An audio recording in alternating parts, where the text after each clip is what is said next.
Hey guys, welcome back to the Unfiltered Gamer Kickstarter board game review. Today's game up at the tabletop is Wanted Earth by Shadow Squirrel Games. Wanted Earth is 1 to 7 players, it has 3 modes of play. There's a normal mode, there's a PvP, and a PvE mode. Simple idea of the game is you have 2 different factions, humans and aliens. The aliens are trying to take over Earth, and the humans do not want them to have it.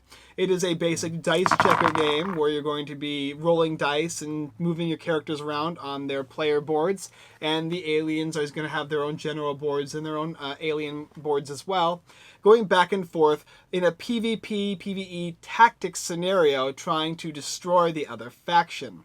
Alright, so that's the basic idea of the game. This is a really nice, thick, full-on game like the others as far as miniatures are concerned. I think you'll be very interested in checking it out. Alright guys, so this is the entire amount of things included in the game, Wanted Earth. All the different characters, and there's tons of them. This isn't even all the ones that you can get, as well as the bad guys. You got your player dice over there, and a bunch of other stuff. First thing you need to know is, if you're going to play as the humans, these are definitely the 3 to start with, Frass, Sass, and Li-Fi. And they have their little characters here. On the boards, you're going to notice right here, there's health for a character. You've got their actions, their speed, their beginning, attack and defense, their range, and the amount of credits they start with. A nice cool thing as well is over here on the side, the right-hand side, is actions, where you get to move up and down, movement, and your health. Well, how does that work? Let me show you. They're going to come with something like this. This is the prototype, but the idea is you start in a certain area here, this is how many actions, and you go down as you use actions, just as much as you would move the movement tracker across the board like this. Or the health over here, going up and down. When you run out of health, you die. Now, not only that, and all the characters and their different abilities here, they're listed at the very bottom, but as well as these dice here. And you have the orange, which are the weakest, green, middle, and then the purple, the strongest.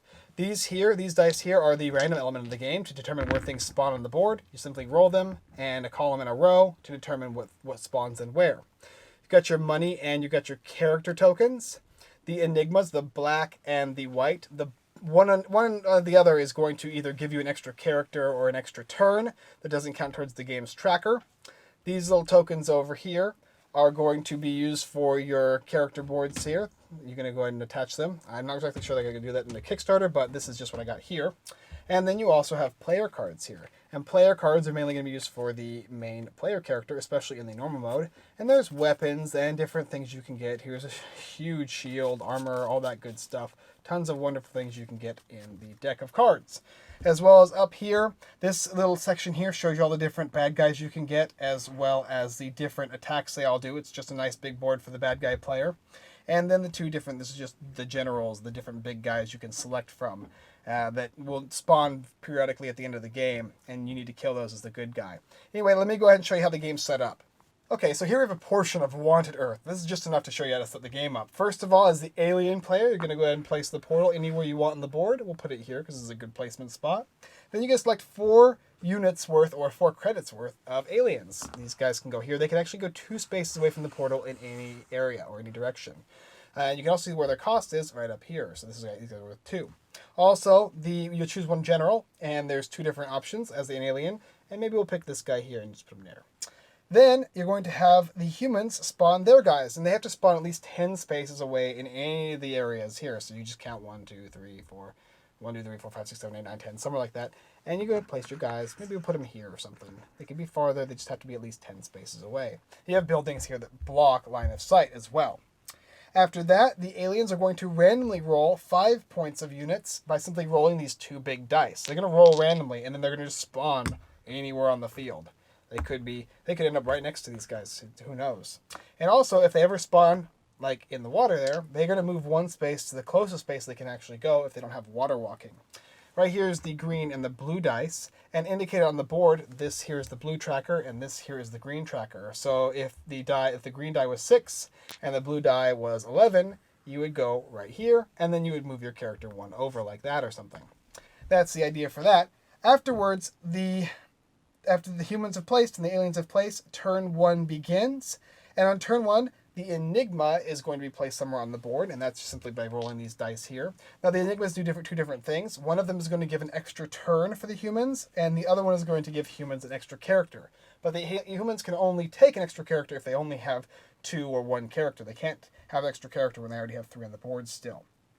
Then they're going to take their turn by moving around, doing their actions, and attacking units, and so on and so forth. So they could do, they move around the board and stuff.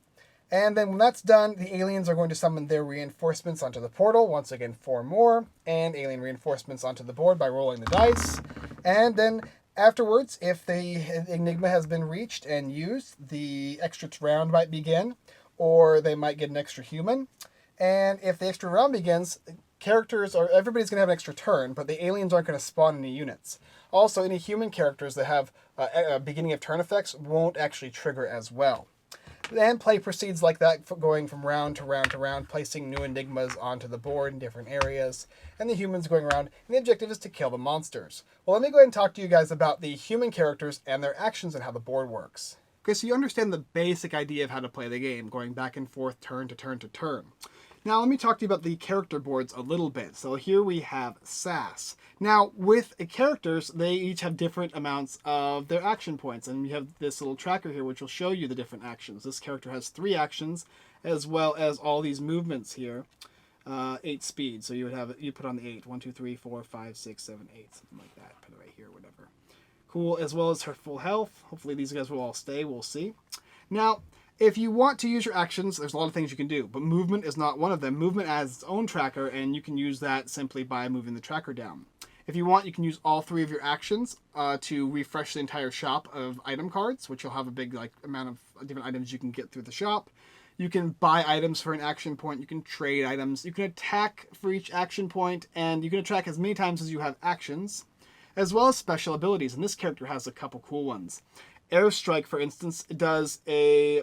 SAS calls in an airstrike that hits all enemy units in a 10 by 10 area anywhere on the map. And she simply rolls the dice here, these orange dice, and she gets as much damage as she possibly can. I'll talk about fighting in a minute. But the idea is she'll use all of her actions to do so.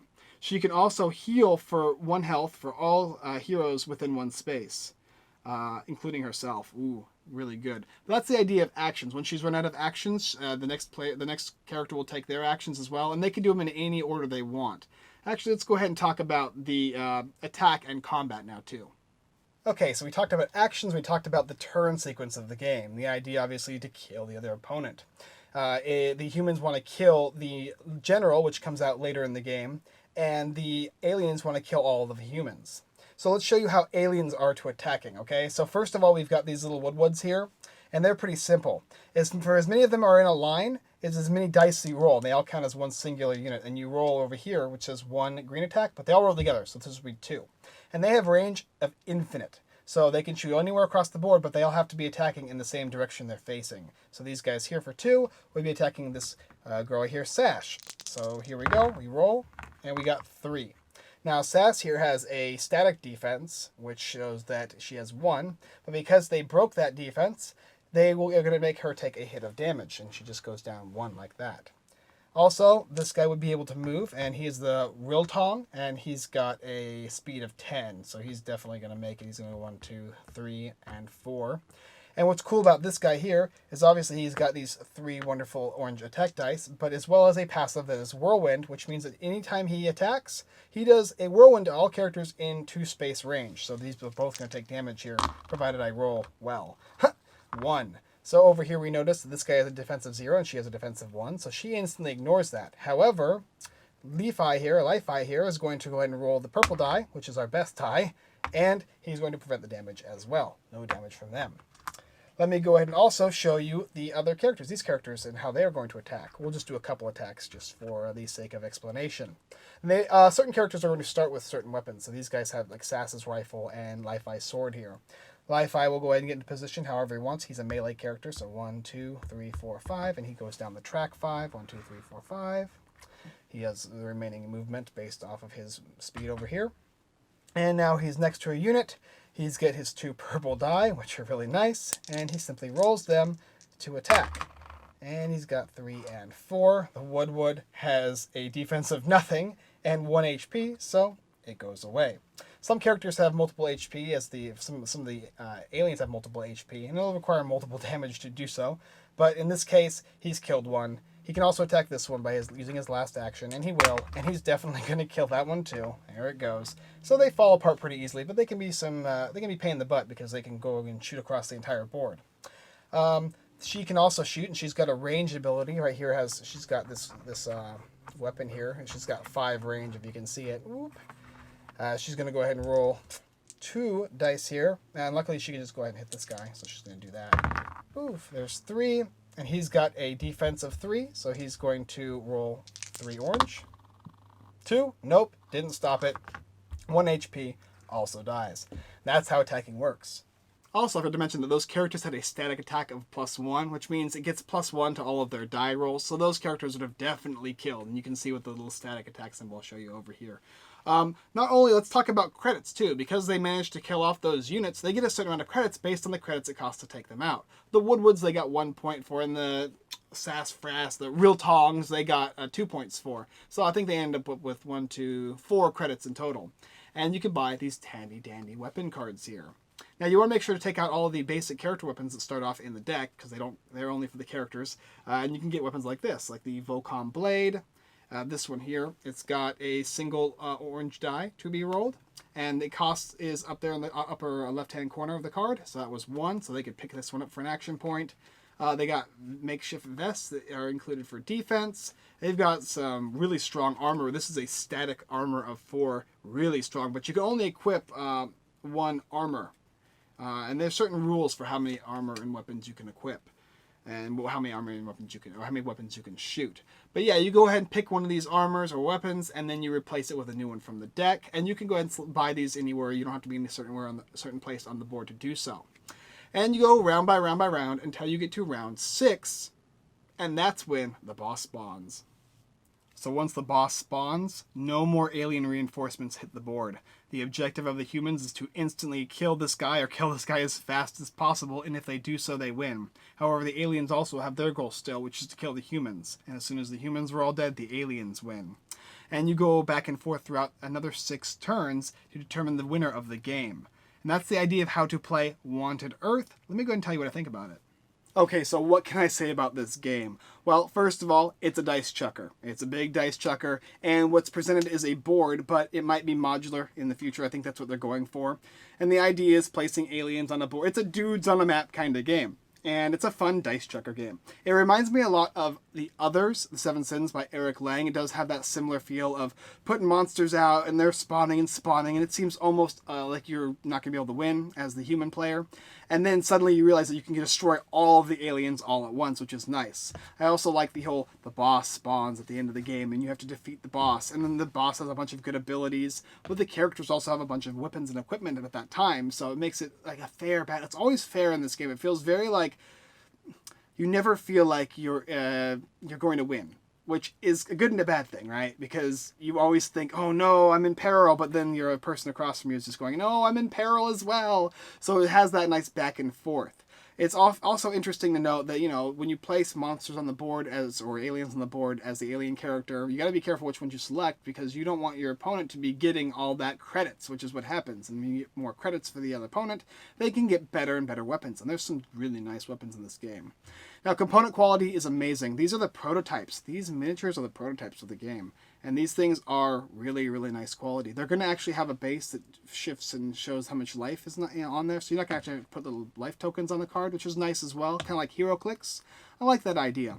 I also like the little boards here. Right, let me get these guys here that I think are really nice. The nice little player boards where you can move along. I also like the fact that movement doesn't cost actions. You actually get just a certain amount of movement. It's interesting to note, too, that the game does have diagonal movement, which was a little bizarre to us at first, but as we continued playing, it kind of made more sense, and it wasn't as bad as we thought it was going to be. I really enjoy the fact that the game has some beautiful colors. The characters are all done very well. The special abilities are so powerful, but everybody's got powerful stuff, right? So it's all kind of balanced in that way. What I can say is that it does share a lot of similarities with games like Dice Chuckers and the big Amerithrash games. So if you don't like that kind of style game, you're definitely not going to like this one, because that's what it is. At its heart, it is dudes on a map, rolling hard dice, rolling, getting your best tactical strategy position on the map to either avoid damage or to deal as much damage as possible.